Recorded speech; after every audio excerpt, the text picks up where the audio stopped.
আজকের দিনে ৭১ দিন হয়ে গেল 22শে এপ্রিলের সে ভয়ানক হত্যা ২৬ জনের ভারতীয় নাগরিক যারা পেহেলগাঁওয়ে বেড়াতে গেছিলেন।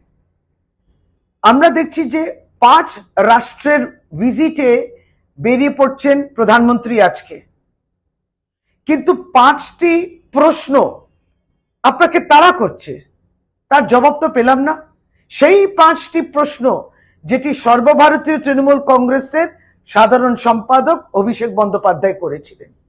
কারা ছিলেন এই উগ্রপন্থী? এরা কোথায় গেল?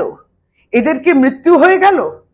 এদেরকে আমরা ঠিকমতো ধরতে পেরেছি? এরা কি জীবিত?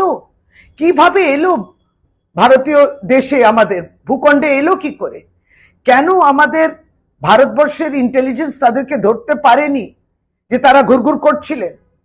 এই প্রশ্নের জবাব অভিষেক বন্দ্যোপাধ্যায় যে প্রশ্ন করলো তার জবাবটা আজ অব্দি পেলাম না।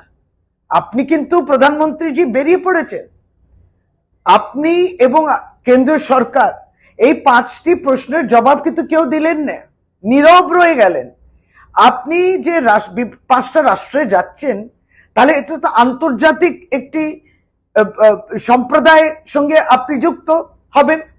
তাহলে সেখানে তো আপনি প্রশ্ন করবেন যে যে রাষ্ট্র ভারতবর্ষের উপরে এইভাবে উগ্রপন্থীদের দিয়ে আক্রমণ করালো এবং সেই উগ্রপন্থী এবং উগ্রপন্থাকে সমর্থন করে, সেই রাষ্ট্র কিভাবে IMF এর ফান্ড পায়, ওয়ার্ল্ড ব্যাংকের লোন পায়, আর্থিক সাহায্য পায়?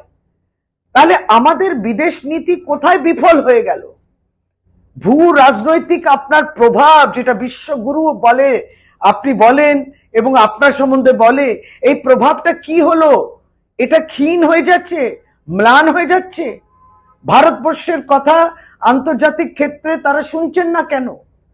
কেন আমরা দেখব যে একটি বড় রাষ্ট্র যেখানে গণতন্ত্র রয়েছে, তারা কিন্তু এই রাষ্ট্র যে আতঙ্কবাদীদের আশ্রয় দেয়, তার সেনা প্রধানের সঙ্গে বসে খাওয়া দাওয়া করছে, এই প্রশ্নটা আপনি তো করবেন। আপনি তো ৫ রাষ্ট্রের এই আন্তর্জাতিক ক্ষেত্রে আপনি যে ঘুরবেন, তাদেরকে তো জিজ্ঞেস করবেন যে যেই রাষ্ট্র আতঙ্কবাদীদের সমর্থন করে, সেই রাষ্ট্রকে কেন আমরা ডিপ্লোম্যাটিক আইসোলেশন করছি না, অর্থাৎ আলাদা করে দিচ্ছি, কূটনৈতিক যেটাকে আলাদা করে দিতে হবে, ব্ল্যাকলিস্ট করে দিতে হবে।